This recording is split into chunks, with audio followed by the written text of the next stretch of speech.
Welcome back to the channel. Subscribe the channel before watching the complete video. Hamas secret plea, a personal letter to Trump could rewire the Gaza war. A hush fell over diplomacy this week when, according to multiple sources, Hamas quietly drafted a personal letter to U.S. President Donald J. Trump that contains an audacious bargain, a 60-day ceasefire guaranteed personally by the president in return for the immediate release of half the hostages still held in Gaza. The letter, reported first by Fox News and confirmed in parallel reports from Israeli outlets, is being handled through regional mediators and, for now, sits in the fragile space between hope and catastrophe. If delivered, accepted, or even publicly acknowledged, it could set off political shockwaves from Washington to Jerusalem, from Doha to Ramallah, and change, for better or worse, the trajectory of a war now entering its third year. The deal on paper is deceptively simple. Hamas would free, immediately, half of the hostages it still detains. In return, the United States, speaking through President Trump, would give a personal guarantee that Israel's military campaign would pause for 60 days. The reported wording, according to sources close to negotiators, frames the pause as conditional. As long as talks toward a broader settlement continue, the truce would remain in effect. The letter is said to be in the custody of mediators in the region and could be handed to Trump this week. That the plea was made in a personal letter to Trump, not to Washington's diplomatic apparatus, the United Nations, or Egypt and Qatar, who have historically brokered such talks, is itself a strategic maneuver meant to elevate Trump from neutral arbiter to guarantor with political capital of his own. For Hamas, a pause would deliver immediate relief to a besieged Gaza under relentless Israeli operations, an opportunity to reopen the guts of daily life, allow humanitarian convoys, and stem the mounting famine and civilian toll that international agencies warn is approaching catastrophic proportions. But the group's calculus likely reaches beyond immediate respite.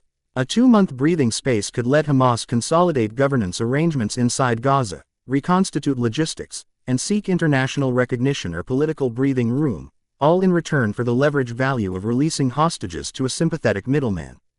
That trade-off explains why the choice of addressee matters. Trump's personal guarantee would carry symbolic weight that could weaken Israel's fateful decision to press an uncompromising military finish. From Washington's perspective, the offer puts President Trump in a rare and precarious spotlight. Historically, U.S. presidents have mediated but stopped short of giving personal guarantees that could be construed as underwriting another state's operational restraint in an active conflict. If Trump publicly guarantees a pause, he instantly becomes the chief architect of a deal that some in his own administration and across allied capitals might view as rewarding a non-state actor widely designated as a terrorist organization. That political risk is acute. Domestically in the U.S., critics will cry appeasement. In Israel, hardliners and some within the security establishment will brand the move as handing Hamas a diplomatic victory and providing it space to regroup. The Trump team will weigh those political costs against the immediate humanitarian optics of hostages returning home and the potential to claim peacemaking triumph. For Israel, the letter is combustible. Prime Minister Benjamin Netanyahu and his security apparatus have repeatedly insisted that Hamas must be defeated, disarmed, and removed from power, demands underscored by fierce domestic political pressure and a war narrative grounded in the trauma of the October 7, 2023 attacks. Accepting a U.S. presidential guarantee of a 60-day pause would be framed by some Israeli leaders as surrendering the initiative. Even if Israeli commanders privately calculated that a pause could be strategically useful, to rotate forces, secure hostage returns, and rechannel international pressure, the optics of stepping back while Hamas remains intact would be politically explosive and could splinter Netanyahu's coalition further. Conversely, rejecting the letter risks prolonging the suffering and stiffening international calls for a ceasefire that are increasingly loud and cross-regional. Regionally, the presence of Qatar and Egypt as gatekeepers to any message from Hamas is meaningful. Both states have in previous rounds worked behind the scenes on prisoner swaps and ceasefires. Their involvement gives the letter de facto diplomatic cover even as it bypasses the UN informal channels. Yet the fact that Hamas is reportedly putting its plea directly at the feet of President Trump signals a new phase in which the group seeks to exploit America's unique relationship with Israel and the sway of a president eager to add a peacemaking achievement to his ledger. That bid for direct access could also be a tactical gambit.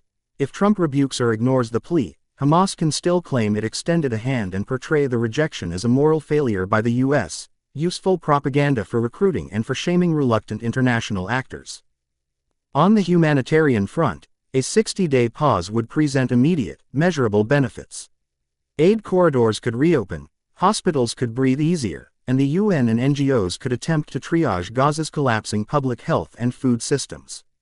International public opinion, which in recent months has tilted increasingly toward calls for an urgent halt to the bloodshed, would likely view any credible temporary truce as a victory, and might renew diplomatic pressure on Israel to move toward a longer-term settlement or to accept international oversight for Gaza. Such a shift could translate into fresh recognition moves by Western capitals, some of which have already signaled gestures of recognition for Palestine and further isolation of hardline Israeli policies. But the risks are profound. Temporary pauses in asymmetric conflicts often produce perverse incentives. Armed groups use quiet to regroup, rearm, or entrench.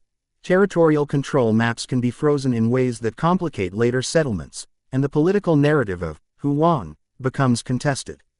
Israeli military planners have long worried that a pause could let Hamas rebuild its networks and fortifications under the guise of humanitarian access.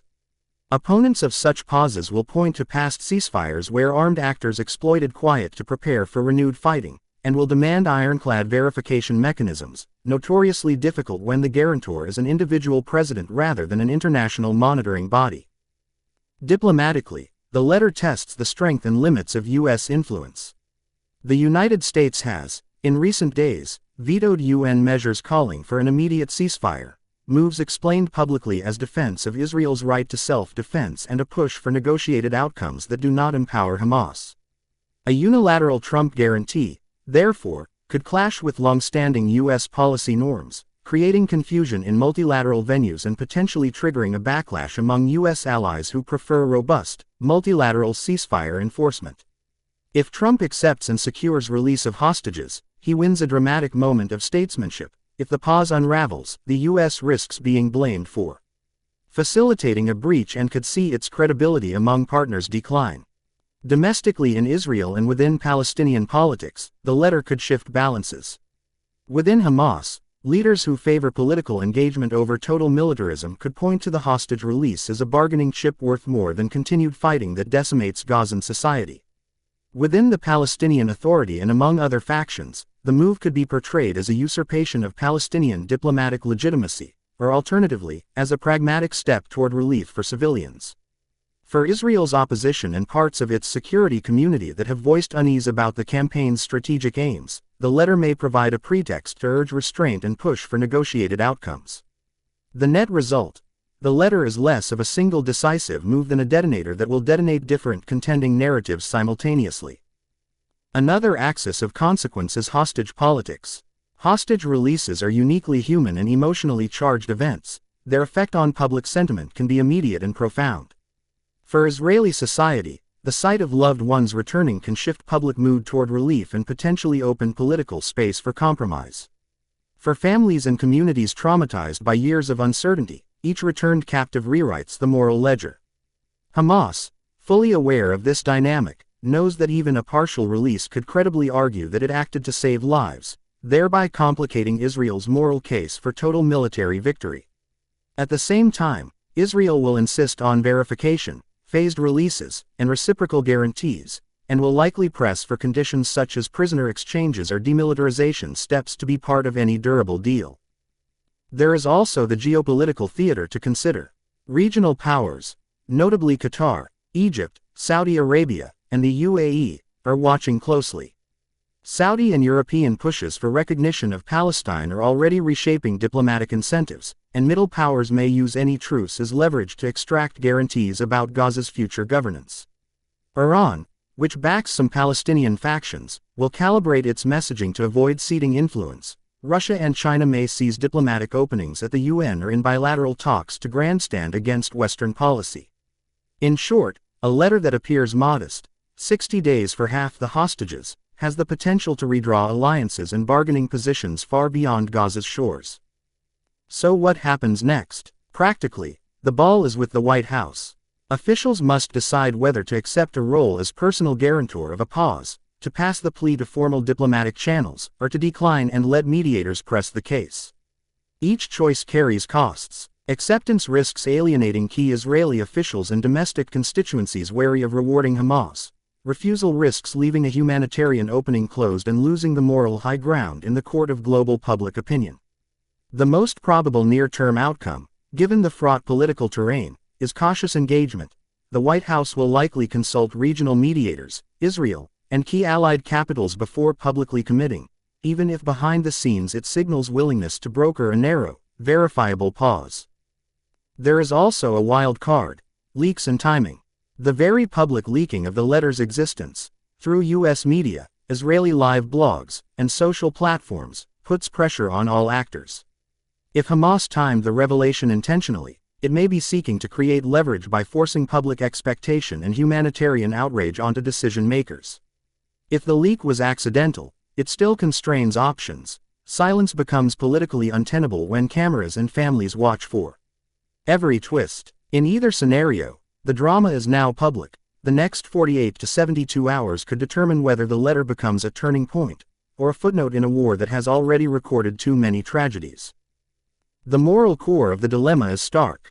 Do you accept a partial, interim peace that saves lives now but risks entrenching the very actors many deem responsible for the carnage? Or do you insist on unconditional military pressure that may extinguish the group but at catastrophic human cost?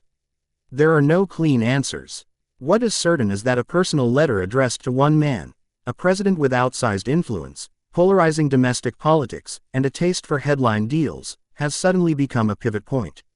For the families of the hostages, for the battered civilians in Gaza, and for the leaders in Jerusalem and Washington, the letter is more than ink on paper. It is a test of whether politics will make room for mercy, whether power will be harnessed to protect the vulnerable, and whether, for at least 2 months, the guns can fall silent long enough for people to stop dying. If President Trump accepts and secures those releases, he will be hailed by some as the peacemaker who brokered relief in an otherwise intractable conflict. If he refuses, or if Israel rejects any guarantee, Hamas will have proof to rally further support as the war grinds on. Either way, this personal plea has already done what many political maneuvers cannot. It has forced the world to look, in excruciating close-up, at the human cost of a war that has become a long, slow-motion implosion of politics, humanitarianism, and strategic clarity. For now, the letter waits. Its fate will tell us not only about the next 2 months in Gaza, but about who can hold power responsibly when human lives hang in the balance.